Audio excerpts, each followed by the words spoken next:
Welcome back to On Texas Football. I'm Jeff Howe, joined by Gerry Hamilton and CJ Vogel. Time for this week's edition of the Recruiting Breakdown. I'm going to talk about one of Gerry's stops on the road this week. We'll get into Texas OU visitors and more. But before we do that, Gerry, let them know about our good friend Mark Saunders. Yeah, this is the only insurance agent you'll need, man. When it comes to protecting all your stuff, wouldn't it be great to have one place that protects it all? That's why I'm here. I'm here to talk about Mark Saunders. He's your guy.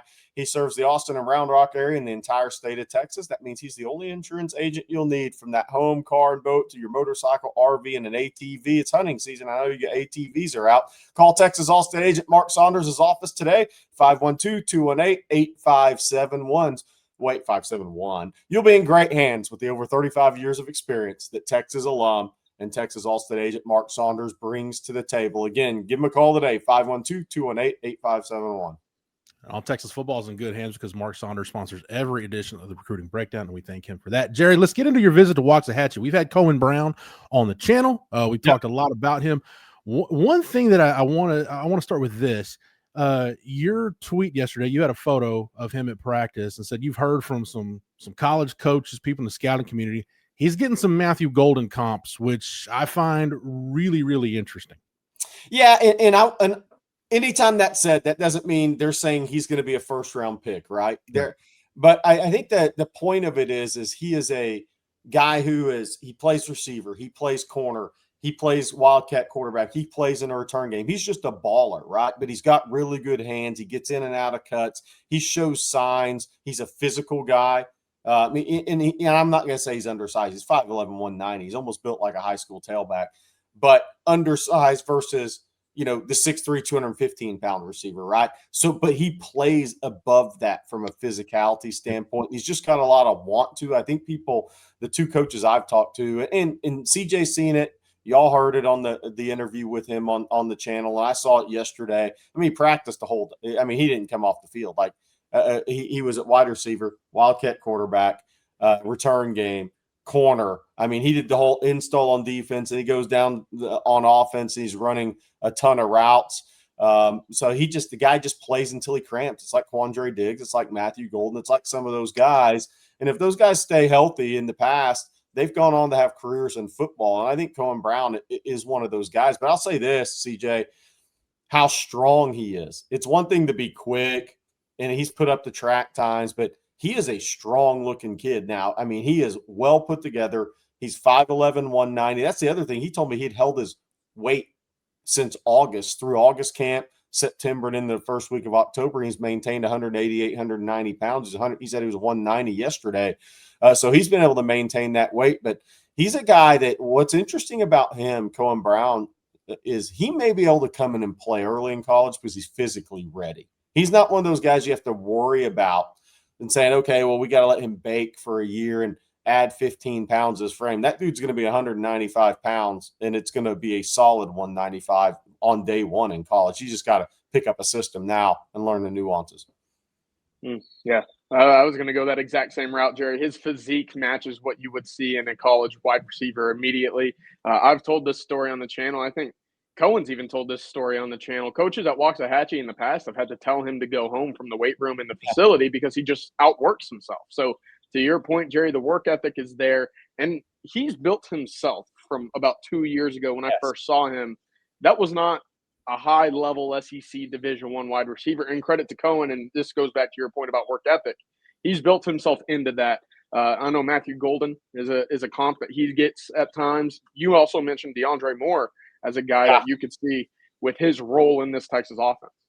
Yeah, I want to say another thing I noticed, and I should have put this in my story on ontexasfootball.com, but for whatever reason, it just popped into my head what CJ was talking about. This is why you go on the road and kind of observe kids. So yesterday after practice, normally a coach pulls the team together, right? And the coach has a message, and the coach asks his assistants if they have a message. Cohen Brown was sitting front row.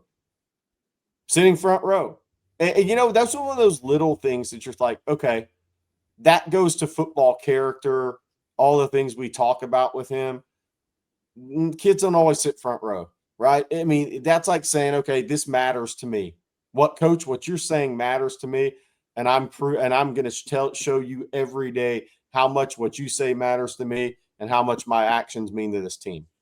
That guy, I liked everything I've seen from Cohen Brown. And it really started, the tape's one thing, but it really started in the interview when he was on with you guys after he committed. Then you saw a little bit about what makes him tick, and then you saw it more in person yesterday. Really impressive. No doubt. Gerry, let's stay real quick with your Waxahachie visit. Everybody that's going to be, okay, Gerry, you went to Waxahachie. What's the latest with Jaquan Snell? What is the latest with Jaquan Snell? Latest is he knocked himself silly after knocking everybody else silly this year. He was not practicing. We'll see if he plays Friday. They're playing Mesquite Horn, but on the recruiting front, the major – so there wasn't – the tape speaks for itself. I mean, that guy's knocking his helmet and everybody else's helmet off this year. He's 6'3", 190. He was 200 pounds last year. He is 10 pounds lighter, and it's because he had some injury issues in the spring. He had a little bit of a shoulder AC joint issue, and then he had a hamstring issue, so he missed a lot of workout time. He missed a lot of weight room time, so he's actually dropped 10 pounds from where he was last year. Hadn't changed his game. But the other thing is, and CJ's seen him in person too, he's not even close physically to where he's going to be. That kid's going to be 215 pounds one day. I mean, there's very easily a lot of muscle definition still to be put onto that frame, CJ. Oh, yeah. And my goodness, he has probably one of my favorite wingspans, physical build of anybody in the 27 class. He mirrors Jelani McDonald almost to a T for me. And he plays with that physicality, to your point, Gerry. I know that we talk about, earning your helmet, dents and scars and whatnot. His helmet, based off of what we've seen on tape this season, there might not be a helmet in the country or in the state that has as many dings and scars based off of what he's done. Waxahachie's the program that they put the little stickers on the helmet, and his stickers are all messed up. That's when you know you're physical, right? Is when the stickers are messed up and they're kind of pulled off, and you had a lot of contact. On the recruiting front, he's going to be at Texas Oklahoma game with Cohen Brown and a couple other players from that squad.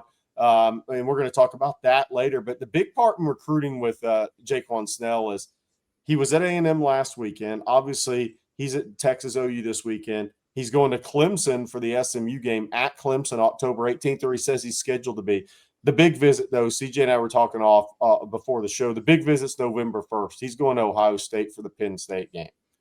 And Ohio State's very much a player in this. He's going to release a top 9 list maybe today or later this week.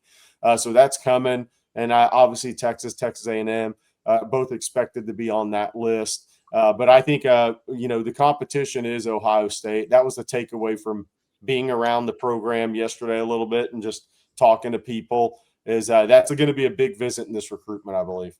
Yeah, his first time up there, by the way. Yeah. Gerry, you mentioned it. Let's go ahead and get into it. Texas OU. And before we get into guys specifically visiting, Gerry, I remember the first year you and I put together a visit list for this game. It was that 2009 season, and it became pretty clear this game, it attracts kids from all across the state, all across the country. But this game specifically really means a little bit more to kids from the Metroplex and kids from East Texas back then. And I hope it gets back to that point at some point where that is a battleground between Texas and Oklahoma fighting for kids in the Metroplex and East Texas. Yeah, obviously the move to the SEC's kind of changed the world in Texas and then NIL. But I still think this game carries a lot of meaning. And when I was thinking, I mentioned on Coffee and Football Tuesday morning, the game I was at, the 34-30 Oklahoma win, Dylan Gabriel game. Before walking down in the stands before that game, that was when Xavier Filsaime showed up the day Texas offered him. And I was like, whoa, he's just here with the teammates. And then I did a little digging. I was like, no, that's not what's going on here. Bo Barnes was there. Parker Livingston was there. I mean, you just go down the list. And I mean, there were a ton of DFW area guys at that game. And Texas is the host school this year. And this game does have meaning. I mean, it's weird because, and it doesn't mean Texas and Oklahoma are going to win all these recruitments. That's not the way recruiting is anymore. It's changed. But that game does have meaning for kids in Dallas. Hey, this is kind of their game. And for years and years, part of this is kind of our game made kids want to play in that game. Now, I know we're in a different place now, but I do think that still benefits Texas and Oklahoma, as long as they're winning. You have to be winning for any of this to benefit you. But I still think it carries meaning, maybe not as much meaning as it used to. But this is an opportunity for Texas and Oklahoma both, whoever the host school is, to bring kids into a game environment that maybe can only be matched by one or two others. And that still does matter somewhat in today's transactional recruiting world. It may not mean the same thing it used to, but it still has meaning. And by the way, we've seen recruitment shift in this game. I mean, Colton Vosick was committed to Oklahoma, and that changed that day by and large. Yeah. I think it was headed there anyways, but that game helped speed that process up. No doubt. CJ, let's go ahead and get into the visitor list. We mentioned a couple of the commits that are going to be there. Who else do you have on this visitor list that people need to be looking out for? Yeah, I think a big one, obviously, is Kavian Bryant, expected to make the trip up to Dallas for this game. Quarterback out of Palestine Westwood. Look, Texas Tech is a big player in this game. And his recruitment at the moment, Texas looking to at least put another performance on the field in front of him as well. As far as some guys from DFW, Julian Caldwell, big-time wide receiver out of Argyle. He was on campus and earned his offer on the June 1st elite camp. Some defensive backs, Jerry, you mentioned Jaquan Snell, go right down the road to North Crowley. And Fats Houston, a 2027 defensive back, and 27 cornerback Jerry Outhouse will both be on campus, at the fairgrounds this weekend for this game as well. So Texas trying to take care of that DFW area, as you mentioned. And it's interesting to see if anybody surprising will pop up. Jerry, you mentioned Xavier Filsaime. Look, Terrence Brooks was another guy who committed to Ohio State at the time, shows up, and then sure enough, towards the end of the cycle, ends up in this Texas class. That'll be interesting to see if anybody surprising pops up in that one. One other name, 2028 defensive lineman Kingston Rogers, new name on the scene. He will be on at the fairgrounds for this game as well. Jerry, I want to, since we're on the topic of Texas OU, I just want to mention this real quick. You know, when Texas and OU went to the SEC, part of me kind of got a little nostalgic and thought, well, maybe this will go back to maybe the old Big 12 South days when if there's big-time recruits in the state of Texas, it's Texas, Oklahoma, and A&M fighting it out for prospects. Is this just reinforcement, Jerry, that those days are probably gone and not coming back, just too much has changed since then? Yeah, I do. I think just so much has changed. And college athletics has changed so much, right? I mean, it's we're way past the day and age of there's some people that still want Texas to recruit only a team of Texas players or 95% of Texas players, and those days are over. And kids, so many people have moved into this state, and they've moved into Georgia. These kids they're not growing up the same way as they did. It may really stop maybe or change, Jeff, in around 2010, 2012 in that area. So many people have moved into DFW. So many people have moved into Houston, into the state of Texas. They didn't grow up with an understanding of a Texas A&M rivalry, a Texas OU game, and kind of the meaning that had. That game had so much meaning for families and parents for so long. And so many talented athletes, kids that have ended up being talented athletes that have moved into this state, just don't have that in their background. So while you go to the game and you still understand it, you still understand, wow, this is an amazing environment and this is a cool place to be. It's still not the same. When you said nostalgic, a lot of the parents of these kids are nostalgic with Texas OU. What that game meant growing up in Dallas when they played high school football, or athletics. And we're not there. College athletics is just too different now. But I do believe this. I still believe that if you put on a good show around the great rivalry, it matters. I mean, it matters. There's kids from the state of Florida that will go up to the Michigan-Ohio State game and say, that was so different than anything I have down here. And they've been to Florida State. Now it's different because they didn't grow up there, right? And so it's a different feeling. You have a chance to truly impress through this game, where home games nowadays, to me, are about creating a concert environment with really good football. This is not one of those. This is different at the Cotton Bowl. So it's different, but you still have a chance to capture minds and hearts through this game a little bit, but maybe just not the level you used to, because maybe the parents of some of these athletes that have moved into this state that end up being really good, they don't have that history with it. And the parents' history with this does matter in recruiting. Mm-hmm.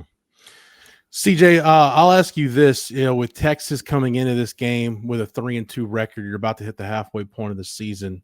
Just in your opinion, how much does the result or the style of play, game flow matter for recruiting what happens on Saturday? Well, yeah, I think it's huge. You've faced adversity. What do you show on the field? What kind of heart do you show? What kind of culture do you have in that locker room that can come to light and prove to these recruits and Texas fans alike that this team still cares, that this team can fight through whatever they face early in the season?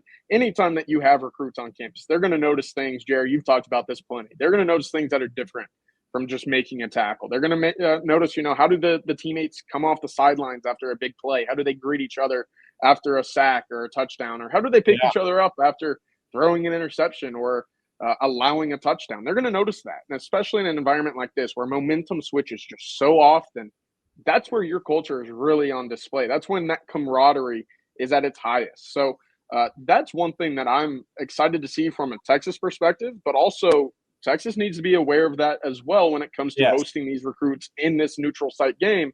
That matters. Recruits matters a lot. Notice many more things than what the common fan sees on a broadcast or whatnot. So for this weekend specifically with Texas 3-2, I know they're considered the favorite right now, but altogether, this is a game they cannot lose. And for a number of reasons, it moves into the future as well. Jerry, anything to add there? No, I think it's a great point. And look, this stuff really, for 26, I'm not sure how much this matters, right? I mean, when Xavier Filsaime showed up at the Cotton Bowl, the reason Texas was able to flip him is because people that were committed to Florida. They lost multiple guys. Wardell Mack in that class were worried that Billy Napier might not make it, right? But to CJ's point, this stuff matters for the young guys. The young guys are the ones like the 27, the 28 guys who are here at the game here. I'm in Dallas, but they're at the game Saturday. And what CJ said, I think, is 100% on point. Those are things young athletes notice. Like we talk about as the fans talk about things, and the wins and losses affect the fans more than the recruits. What the recruits are looking at is the players, the interactions, the energy. I mean, the positive environment, the way a team reacts to good and bad. I mean, those things are what it's very interesting when you talk to a young kid about what they're looking for and compare it to a 35-year-old fan and the way they emotionally react to a game, a win or loss. It's two totally different things. But I think what CJ said is 100% correct. No doubt. We'll wrap it up here on the other side. But one more time, Jerry, remind everybody who our favorite All-State agent is. Texas All-State agent Mark Saunders serves the Austin and Round Rock area and the entire state of Texas. He's the only insurance agent you'll need. With over 35 years of experience, the On Texas Football Guarantee we will provide to you as you'll be in great hands with Texas alum Mark Saunders. Give him a call today, 512-218-8571. All right, Jerry, I know you got some basketball notes to wrap it up, but before that, CJ, any final thoughts? Yeah, Brock Williams, 2027, one of the top tight ends in the country out of Libertyville, dropped a top 3 with the Longhorns included. Ohio State also in that fold as well. That was a school that we hadn't certainly been aware of being perhaps the leader for Brock Williams earlier in his recruitment. But the Longhorns have stuck around. They are right now in that top 3 with Ohio State as well as the Georgia Bulldogs. So one of the top tight ends in the 27 class. Texas right there in the thick of it. Jerry, before you get to these hoops notes, I just want to remind everybody, make sure you get on the channel, check out our interview with Sean Miller. Jerry and I conducted that last week. So if you want to get ready for some Texas basketball, that'll get you in the mood of almost a half hour of hoops talk with Coach Miller, and we do appreciate him for the time on that. Jerry, hoops notes to close us out. Yeah, so Bo Ogden obviously committed to Texas recently, and that was one of those must-win recruitments that Purdue and Tennessee gave it a great run. Purdue did a great job recruiting Bo Ogden, son of Texas GM and former Final Four player Chris Ogden. Now Sean Miller and the staff are really turning their attention. Not that they're not recruiting multiple guys, right? But it's been Austin Gooseby and it's been Cameron Williams, and now with Bo Ogden in the boat, they can really turned their attention there with Ogden's recruitment now concluded. Austin Gooseby is done with the official visit process. I still believe this comes down to Texas, Duke, BYU, the third team there. Look, if you push your chips to the table, I mean, am I going to really go against somebody whose name's Austin, whose brother's starting a left tackle at Texas, whose mom graduated from Texas? Probably not, but I will say this: Duke is very formidable. This is a real recruitment. This is a big recruitment for Sean Miller, because there are a lot of kids that love Duke and want to go to Duke. There's very few where the battle's real in recruiting, and this battle is real with Duke. Duke is all in. They've tried to get Gooseby back on campus a second time. I don't think that's going to happen prior to a decision. I think he'll have a decision before the end of the month, and I think Texas and Duke are battling this one out, and BYU probably may have the biggest NIL package. They're right there too. They're very serious about their basketball. They got a great offensive coach. And then on Cameron Williams, he hasn't been discussed as much. He's from Phoenix St. Mary's. And going into the Texas visit, I hadn't pushed much on this because I was like, well, let's see what happens here. He's ranked top 5 in America. He's a future lottery pick, a 6'11" skilled power forward who can really shoot the basketball. But all the intel I'm gathering right now is, and he was at Duke last week and is saying this is Texas, Arizona, and maybe Duke. And Arizona, obviously the home school, I think they should get the last official visit. I think he goes to the USC this week and then Arizona. But Texas is right there, and he's ranked top 5 in the country. Austin Gooseby, obviously a 5-star, ranked top 25 in the country.